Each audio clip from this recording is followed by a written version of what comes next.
Sin duda, el partido más crítico con la gestión que está llevando a cabo el Gobierno en esta crisis es Vox.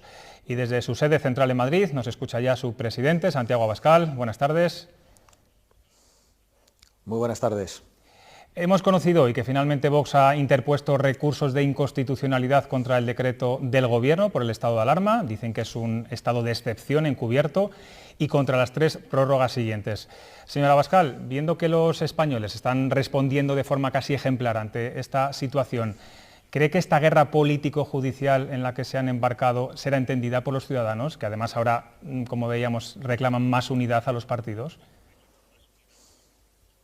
Bueno, los españoles a los que nosotros representamos lo que reclaman también es la asunción de responsabilidades políticas y de responsabilidades penales.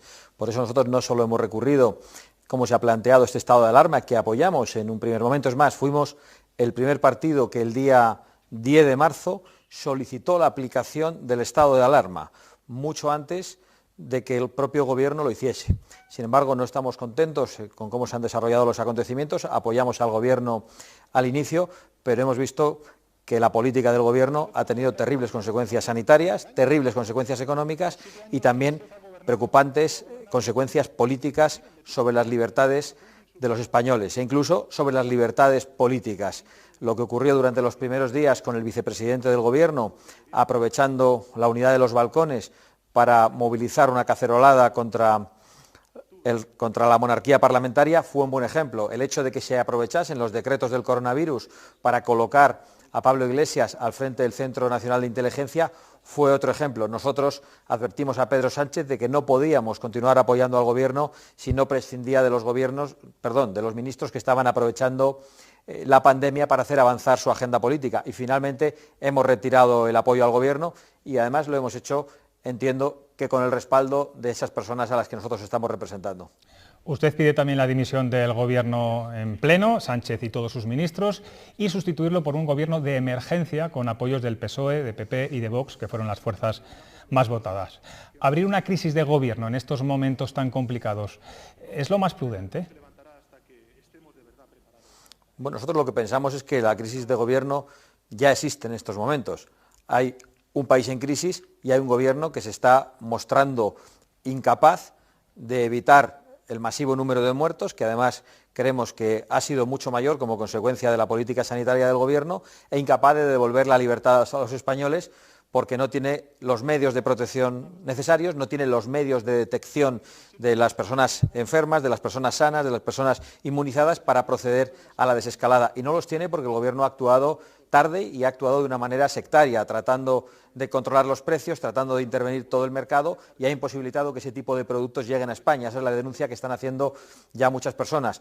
Por lo tanto, entendemos que la sustitución de este Gobierno por un Gobierno de emergencia nacional con apoyo de las 3 principales fuerzas políticas del país daría mucha tranquilidad a la sociedad española y sobre todo daría tranquilidad en la Unión Europea. Y lo digo porque parece que estamos pidiendo financiación a la Unión Europea, pero ¿quién va a financiar a un país o a una empresa cuando una parte de los socios de esa empresa trabajan directamente para que el país deje de existir o para que el país vaya camino de Venezuela? Entendemos la preocupación de aquellos que nos quieren financiar y por eso nosotros lo que queremos dar es tranquilidad y queremos dar seguridad con un Gobierno de emergencia nacional. Además, no podemos estar más en contra de los planteamientos del Gobierno cuando apela a la reconstrucción. Creemos que eso demuestra que estamos ante un Gobierno que ya se ha rendido, de brazos caídos. Creemos que se puede evitar la destrucción de nuestro tejido productivo, de nuestro tejido comercial. ¿Cómo? Nosotros hemos planteado que con muchos menos fondos que los que ha planteado el Gobierno, que habló de 200.000 millones de euros, con solo 80.000 millones de euros, que no es poco, se podrían pagar las nóminas y las retribuciones de todos los asalariados y autónomos en España durante los meses de marzo, de abril y mayo, y además con un plus para aquellas personas que sí están trabajando y que están en primera línea en estos momentos, jugándose su salud y su vida, como son los sanitarios, las fuerzas de seguridad y otros colectivos que están haciendo que los alimentos lleguen a nuestras casas y que están velando por nuestra salud y por nuestra seguridad. Creemos que eso es posible, que es posible evitar la destrucción. Sin embargo, nos hemos encontrado un Gobierno absolutamente sordo a nuestras propuestas, no ha querido debatirlas, no las ha contestado, ni siquiera sabemos si le parecen bien o mal o si le ven algún tipo de inconveniente. Por lo tanto, no podemos apoyar a un Gobierno de ese tipo. Sí, usted no es muy partidario nunca de valorar las encuestas, pero le pregunto sobre las últimas publicadas estos días. Apuntan a un descenso de Vox y sostienen que, bueno, que vuelve el bipartidismo. ¿Le preocupa esa tendencia? ¿Se la cree? No sé si se la crea. Bueno, en absoluto me preocupa esa tendencia. Nunca nos ha preocupado lo que decían las encuestas.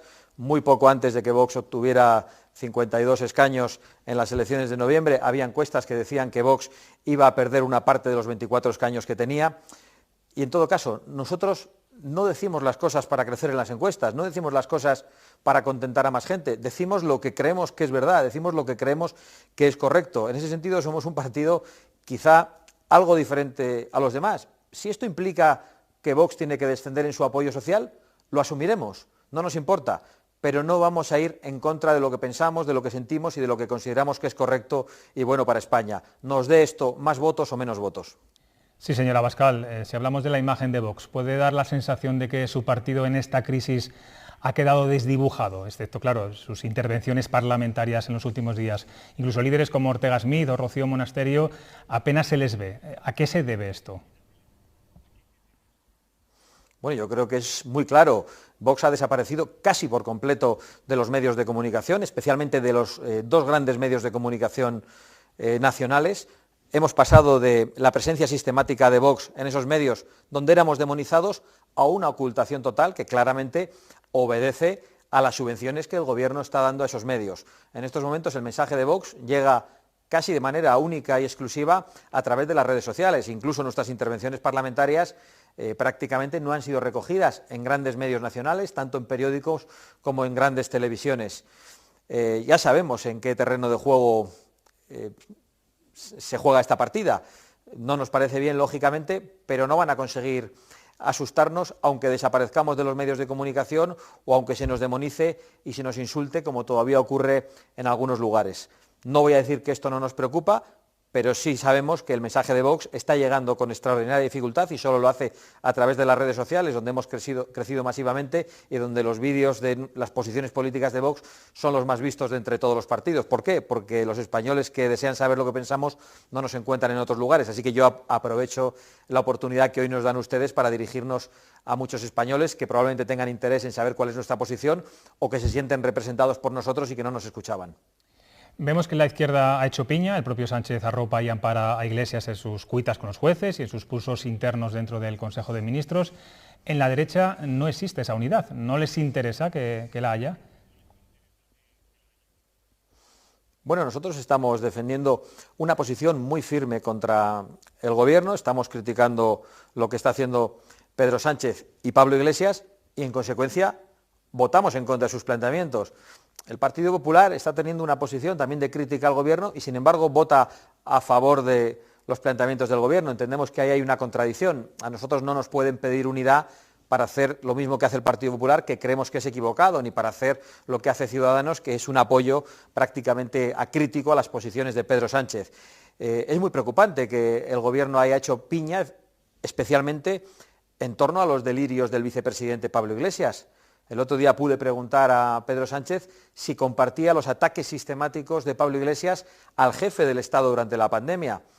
Apeló a la libertad de expresión del vicepresidente y a que habían jurado lealtad al rey y a la Constitución. Un juramento que sin ninguna duda han roto.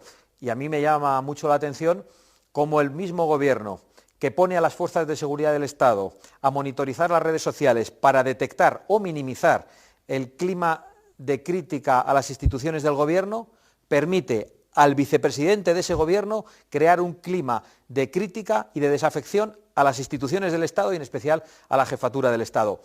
Ante eso nosotros vamos a defender nuestra posición. Si compartimos posición con el Partido Popular y con Ciudadanos, pues estará muy bien. Y si ellos no se atreven a decir lo que nosotros decimos, lo diremos igualmente. Pero a nosotros nos parece que en este sentido la unidad es algo que está sobrevalorado. Preferimos la verdad y ser absolutamente claro con los electores y con todos los españoles. Pues Santiago Abascal, presidente de Vox, gracias por atender a Castilla y León Televisión. Muchísimas gracias a vosotros. Muy buenas noches.